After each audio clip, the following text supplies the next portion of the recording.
Hello everyone, আশা করি সবাই ভালো আছেন। আজকে আরেকটা কাবাব তৈরি করব। আর কাবাবটা হবে আলু দিয়ে। আলুটা সুন্দর করে সিদ্ধ করে নিছি। এখন এটা ম্যাশ করে নিব। আলুটা খুব সুন্দরভাবে ম্যাশ করা হয়ে গেছে। আর এখানে আমি দিয়ে দিব লেবু পাতা আর ধনে পাতা, কাঁচামরিচ কুচি, পেঁয়াজ কুচি, গোলমরিচ গুঁড়া, গরম মশলা গুঁড়া।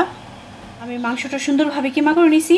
আর এই মাংসটা আমি সিদ্ধ করে নিছি আদা রসুন আর লবণ দিয়ে। এখন মাংসর কিমাটা দিয়ে দিতেছি। পরিমাণ মতো লবণ দিয়ে দিব। আর এটা এখন আমি সুন্দরভাবে মিক্স করে নিব। সস দিয়ে দিব অল্প পরিমাণ।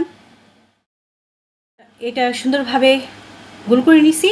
আর এখন এটা আমি ডিমে দিয়ে দিব। এভাবে সবগুলো সুন্দরভাবে গোল করে নিছি।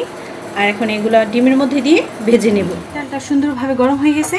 এখন আমি কাবাবগুলো দিয়ে দিব। আমি ডিমে দিয়ে দিব।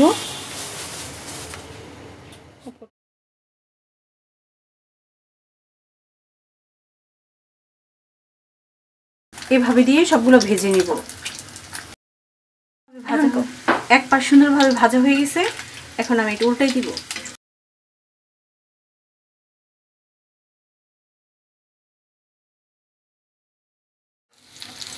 দুই পাশে সুন্দরভাবে ভাজা হয়ে গেছে। আর ভাজাটা খুব সুন্দর হয়েছে।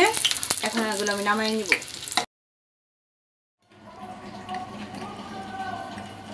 ভাজাটা খুব সুন্দর হয়েছে আর খেতেও খুব ভালো হয়েছে।